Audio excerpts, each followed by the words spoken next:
तो अब अमेरिकी ट्रंप की देखा देखी यूरोप ने भी भारत के सामने अपने पासे को उछाल दिया है। और इन्होंने पासा भी ऐसा उछाला कि पासे पर जो नंबर आया है उसने भारत के सामने मुश्किलों की एक नई दीवार खड़ी कर दी है। हालांकि यूरोप ने पासे को उछालकर भारत के लिए मुसीबत की दीवार तो जरूर खड़ी कर दी, लेकिन शायद यूरोप इस बात का अंदाजा लगाना भूल गया कि अगर भारत ने इसके बाद अपना पासा उछाला तो आने वाला जो घटनाक्रम होगा वह भारत से कई गुना ज्यादा खुद यूरो के लिए मुसीबत खड़ी कर सकता है। तो इस मुद्दे की जड़ तक चलते हैं और समझते हैं कि कैसे यह घटनाक्रम भारत और यूरोप दोनों के लिए नए चुनौतीपूर्ण मोड़ लेकर आ सकता है। लेकिन आगे बढ़ने से पहले इस वीडियो को एक लाइक करके चैनल को सब्सक्राइब जरूर कर लीजिए, क्योंकि इस वीडियो में हम आपके सामने एक शानदार विश्लेषण करने वाले हैं। देखिए, यह कोई नई चीज नहीं है, बल्कि हमेशा ही यह बात देखी गई है कि जब बात आती है स्टील और व्यापार की, तो ग्लोबल खेल में हर कदम का असर देखने को मिलता है।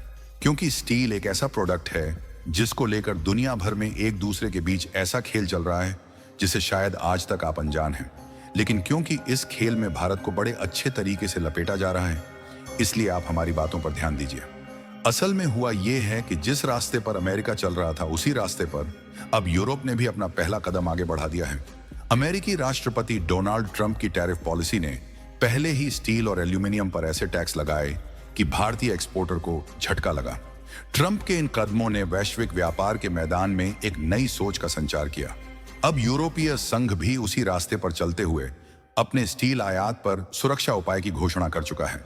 इन उपायों का उद्देश्य है यूरोप के घरेलू स्टील उद्योग को सस्ते आयात से बचाना।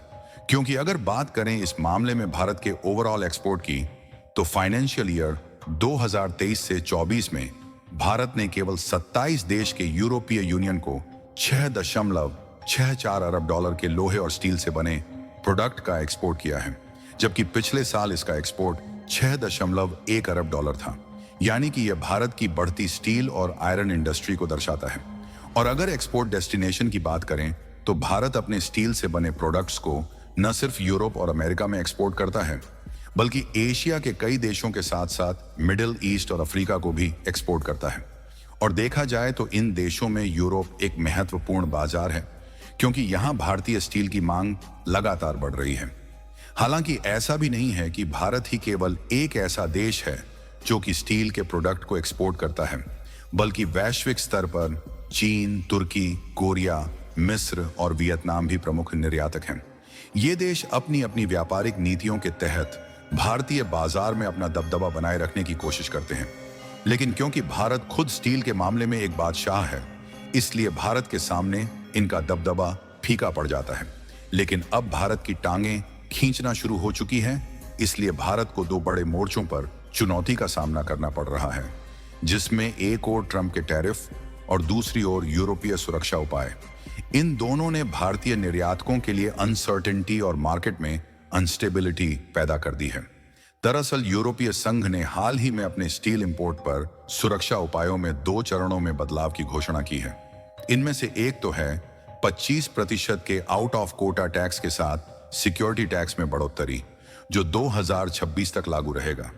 वैसे तो इनके इस कदम का मकसद है यूरोप के स्टील इंडस्ट्री को विदेश के सस्ते इंपोर्ट से बचाना, क्योंकि अक्सर होता यह है कि यूरोप की फैक्ट्री में जो स्टील के प्रोडक्ट मैन्युफैक्चर होते हैं, उनकी लागत ज्यादा लगने से ये प्रोडक्ट उनकी मार्केट में महंगे होते हैं, जबकि भारत और चीन उनकी तुलना में थोड़ी कम लागत से स्टील प्रोडक्ट मैन्युफैक्चर कर लेते हैं, जिससे भारत और चीन के स्टील प्रोडक्ट यूरोपियन मार्केट में सस्ते होते हैं, जिससे उनकी डिमांड ज्यादा होती है और यूरोप की मैन्युफैक्चर को नुकसान उठाना पड़ता है।